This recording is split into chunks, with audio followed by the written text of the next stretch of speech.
السلام علیکم ورحمۃ اللہ وبرکاتہ۔ عن ابن عباس رضی اللہ عنہما یقول سمعت النبی صلی اللہ علیہ وسلم یقول لو کان لابن آدم وادیان من مال لابتغى ثالثا ولا يملأ جوف ابن آدم الا التراب ويتوب اللہ علی من تاب، رواہ البخاری فی کتاب الرقاق۔ معزز سامعین کرام، صحیح بخاری کتاب الرقاق کی ایک حدیث آپ کے سامنے پڑھی گئی ہے۔ حدیث کے راوی عبداللہ ابن عباس رضی اللہ تعالیٰ عنہ کہتے ہیں کہ میں نے اللہ کے نبی صلی اللہ علیہ وسلم کو فرماتے ہوئے سنا، اگر انسان کے پاس مال و دولت کی دو وادیاں ہو جائیں لابتغى ثالثا، تو انسان تیسرے کی تمنا کرے گا، انسان تیسرے کی تلاش میں رہے گا۔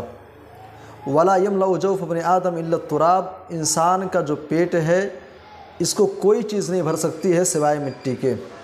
وَيَتُوبَ اللَّهُ عَلَى مَن تَابَ، الا یہ کہ جسے اللہ تبارک و تعالیٰ مال و دولت کے فتنے سے اور بیجا لالچ سے جسے اللہ بچا لے، سو وہی کیا ہے کہ محفوظ ہے۔ میرے بھائی اور دوستو، اس حدیث کے اندر ہمارے اور آپ کے لیے بہت ساری چیزیں سیکھنے کے ہیں۔ اس حدیث کے اندر ہمارے اور آپ کے لیے سب سے پہلی چیز جو سیکھنے کی ہے کہ جب دین اور شریعت کی بات کی جائے تو اس کے لیے حوالہ ضرور دیا جائے۔ جب رب کے قرآن کی بات ہو، مصطفیٰ کے فرمان کی بات ہو، دین اسلام کا تذکرہ کیا جائے تو اس کے لیے ریفرنس اور اس کا حوالہ ضرور دینا چاہیے۔ عبداللہ ابن عباس رضی اللہ تعالیٰ عنہ صحابہ کرام کی جماعت میں ایک بہت بڑا نام ہے، ایک بہت بڑی شخصیت ہے۔ جب اللہ کے نبی صلی اللہ علیہ وسلم کی حدیث وہ بیان کر رہے ہیں تو حوالہ کیا دے رہے ہیں؟ سمعت النبی صلی اللہ علیہ وسلم، یہ حدیث میں نے اللہ کے نبی کو فرماتے ہوئے سنا۔ یہ میں کوئی انڈائریکٹ والی چیز نہیں بیان کر رہا ہوں، اس کو ڈائریکٹ میں نے اللہ کے نبی سے سنا ہے۔ سمعت النبی صلی اللہ علیہ وسلم، یہ بات میں نے اللہ کے نبی سے سنی ہے جو بات میں بیان کرنے جا رہا ہوں۔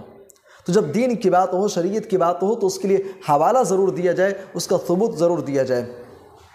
اس حدیث سے ہمارے اور آپ کے لیے دوسری چیز سمجھنے کی یہ ہے کہ انسان جو ہے فطری طور پر مال و دولت کا حریص ہے۔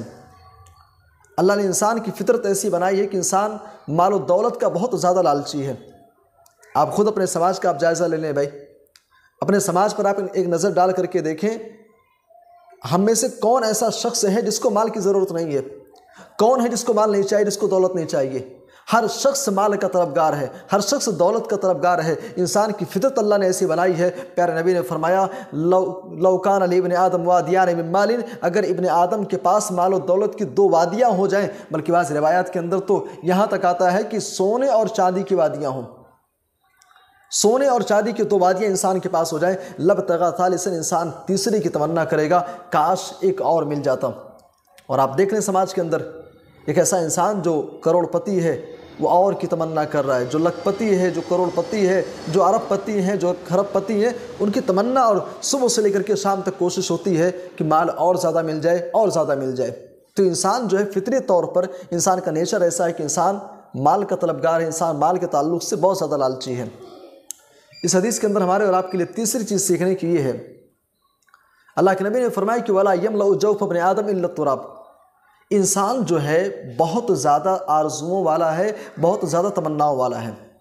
انسان کے پاس ڈیزائرز کی بھرمار ہوتی ہے، یہ کرنا ہے، یہ بنانا ہے، یہ خریدنا ہے، وہ لینا ہے، یہ بزنس ہے، یہ کاروبار ہے۔ انسان صاحب کثیر العمل، بہت زیادہ آرزوؤں والا ہے، اتنی زیادہ تمناؤں والا ہے، اتنی زیادہ آرزوؤں والا ہے۔ پیارے نبی نے فرمایا لا یزال قلب الکبیر شابا فی فتنتین، انسان بوڑھا ہو جاتا ہے لیکن اس حال میں بھی انسان کے دل کے اندر دو چیزیں ہمیشہ جوان رہتی ہیں، نمبر ایک مال کی محبت، نمبر دو لمبی آرزوئیں۔ پیارے نبی نے فرمایا انسان اتنی زیادہ آرزوؤں والا ہے، اتنی زیادہ تمناؤں والا ہے، وَلَا يَمْلَأُ جَوْفَ ابْنِ آدَمَ إِلَّا التُّرَابُ، انسان کی آرزوؤں کا خاتمہ تبھی ہو سکتا ہے جب انسان مر جائے، دنیا چھوڑ کر کے چلا جائے، قبر کے اندر اس کو لٹا دیا جائے۔ قبر کی مٹی ہی اس کی آرزوؤں کو بند کر سکتی ہے، اس کے پیٹ کو بھر سکتی ہے۔ اس حدیث کے اندر ہمارے اور آپ کے لیے تیسری چیز سمجھنے کی یہ ہے کہ مال کی حد سے زیادہ تڑپ اور لالچ جو ہے یہ شریعت کی نگاہ میں ایک مکروہ عمل ہے۔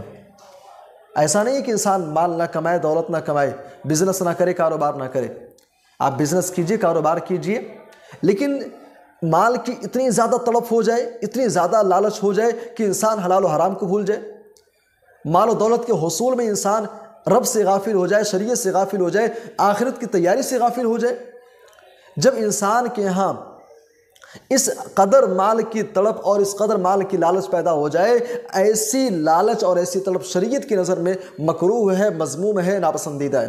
آپ مال کمائیے بھائی، یہ آپ کی دنیاوی زندگی کی ضرورت ہے، یا آپ کے دین کی ضرورت ہے، یا آپ کے دنیاوی امور کے اندر آپ کو صحیح معنوں میں صحیح طریقے سے زندگی گزارنے کی ضرورت ہے۔ اور قرآن حکیم شریعت اسلامیہ بھائی ہمیں اور آپ کو دولت کمانے سے منع نہیں کرتے ہیں۔